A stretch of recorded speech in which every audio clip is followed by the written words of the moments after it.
Now we've hurried down to the Meet the Pilots area because behind me you'll see the Thunderbird pilots, and with me is Jake Richmond, their public affairs specialist. Jake, you're here in England at Waddington. When was the last time the Thunderbirds were here? We were here back in June of 2000, actually. Obviously, I wasn't on the team back then, but I hear that was a good show, too. Today, they've wowed the crowds, haven't they? And judging by this queue, they're probably one of the top billings. Yeah, and after I was just out here handing out brochures to everyone, we got nothing but compliments. I can't take credit for what happens in the air, but I said thank you just the same, and people seem very happy. Now, we can see that they're behind there signing away. Just tell us a little bit then about the display that they did and about the planes that they actually fly. Well, we fly a Lockheed Martin F-16. It's a multi-role fighter, so it does just about anything you want it to do in the air, whatever kind of aerial missions you want, air to ground, air to air. And the display is focused sort of around two concepts. We have the 1 through 4 is called the Diamond, and they fly in a diamond shape.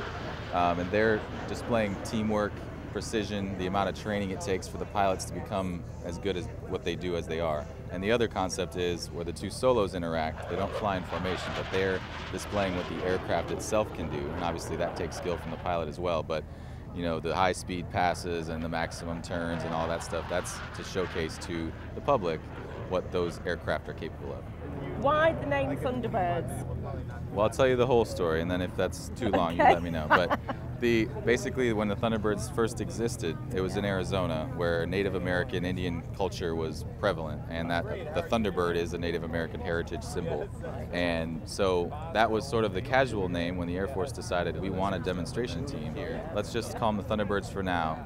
Then they had a contest to give them their official name, and they opened it up to anyone in the Air Force, and a staff sergeant ended up winning the contest with the name Stardusters, and he got an all-expense-paid trip to Las Vegas.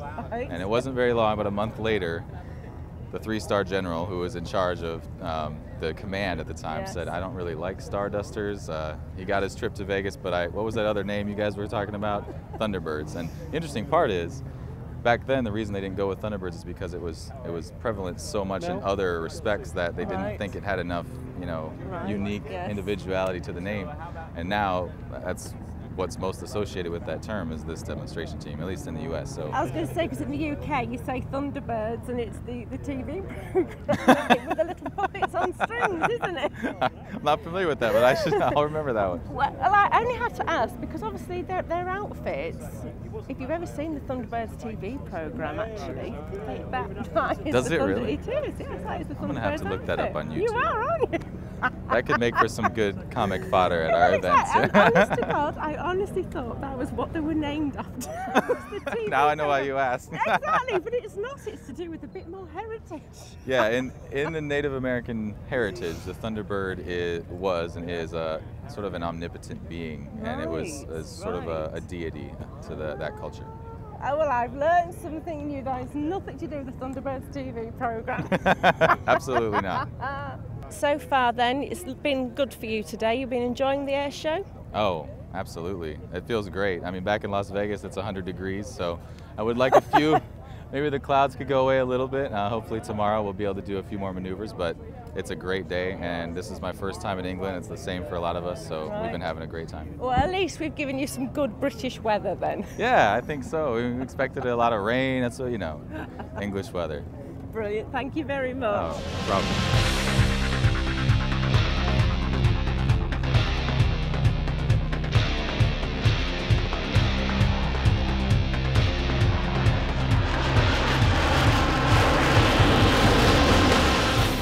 Yeah, they're fantastic, yeah. Is it the first time you've seen them? No, I've seen them before. They were awesome, brilliant, really good, Has this been the highlight for you then? Well, I'll see what, but Vulcan should be good, but yeah, they have been really good, yeah. I really like the bits where they went really close to each other because they almost it was really tricky. I mean, they might have almost hit each other. So now you're going to get all their autographs? Yeah. Did you enjoy the Thunderbirds display?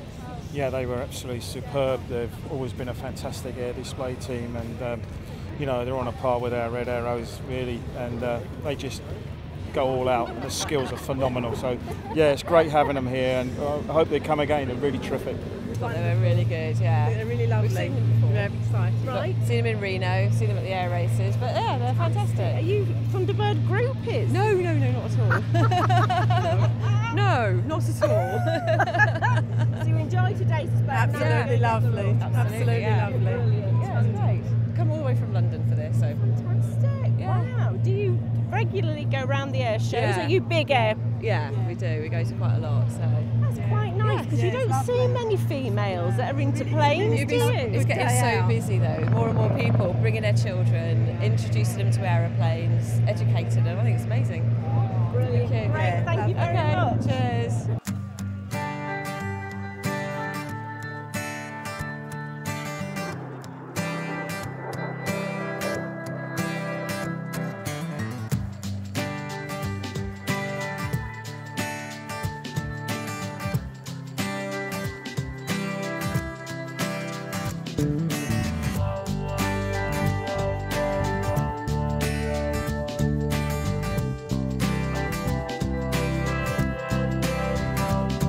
I'm in a part of the airfield now where people can actually come on board some of the aircraft. Now behind us is the E3D Sentry and with me is Tom Atkins, who is surveillance controller on board. Tom, what actually are you doing down here today? Well, today we're allowing people to see inside this aircraft. Obviously the people from around Lincolnshire see us flying around a lot, and we were always mentioned in the press as being the ultra-secret spy plane, which isn't strictly what we do, but today we're giving the public the opportunity to go on board and see what it's like inside. Right, the plane itself, you'll probably see from the front, it's got a big stick that comes out the front of the plane, which means we can refuel off other planes. So there's another plane just like this without a roof rack that flies along with a big hose pipe out the back. Well, you get everything from the avid spotter who knows more about the aeroplane than we do to the general public who just want to come and have a look. And we'll get questions from the kids about how fast it'll fly, how high it'll fly. And then you get the really in-depth questions like how far can the radar see and things like that. And obviously there's a limit to what we can actually say that it can and can't do. That all sounds very busy, but you found time, you got down here to write a book. Yes. What's all this about? Well, when I was flying trips over Afghanistan, there were such long trips, 14-hour trips, you needed a couple of days between trips to recover before you flew the next trip. Well, we were operating out of a desert airfield in the Middle East, and living in a tent in the middle of the desert, 2 days, nothing to do, I decided I'd fill my time up writing a book, and I do a lot of work here with the Aircrew Association. And of course Lincolnshire, the bomber county, a lot of the old boys flew the Lancasters around here. And I learnt about all their old war stories, and of course they're all real heroes. They're all dying out, and I thought it'd be a real shame if their stories died with them. So I took all the stories and I put it together in a book. Fantastic. Is this the next Hollywood blockbuster? It could be. Brilliant. Thank you very much. No problem.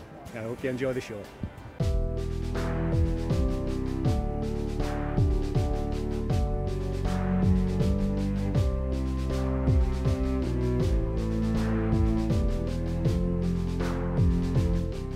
On June the 28th this year, the Nimrod retired from service altogether and it's being replaced in a few years' time. And with me is a chap called Stonks from 51 Squadron, and you actually were involved with the Nimrod. What was your role?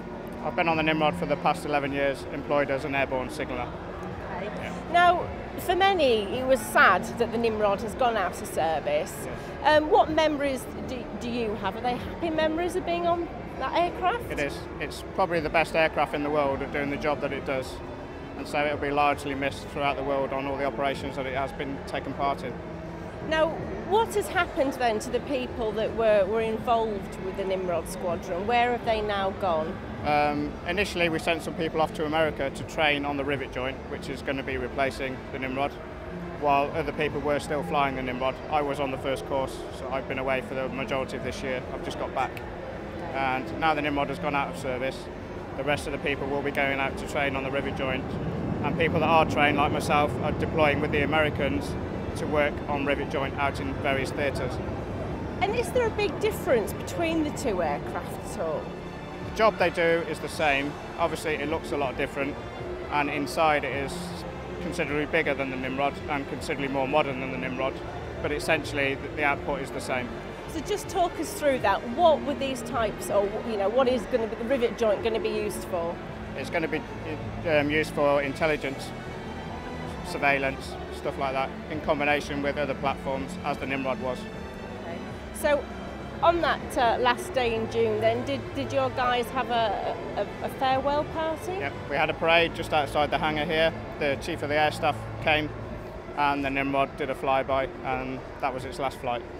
Were there many tears? It was a sad day. There was about 700 people here, guys that had flown on it since the squadron moved up here from RAF Whitton, and a lot of old guys had a tear in their eye yet.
This year's air show definite highlight has been Vulcan.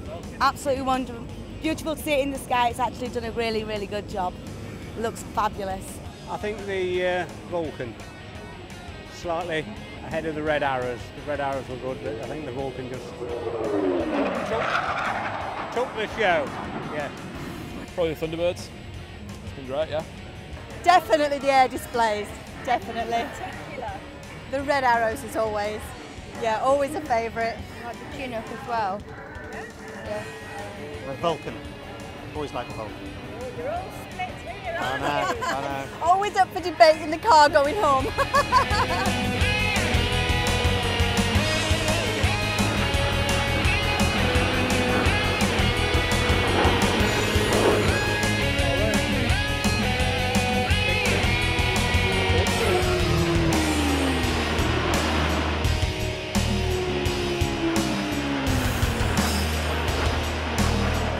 As Team Viper do their final display of the day, it's time to say goodbye from Waddington 2011. We've thoroughly enjoyed ourselves and I hope you have too, and as usual the highlights of course were the Red Arrows and the Vulcan, but for me it has to be the Las Vegas Thunderbirds. So until next time, from all of us here, goodbye.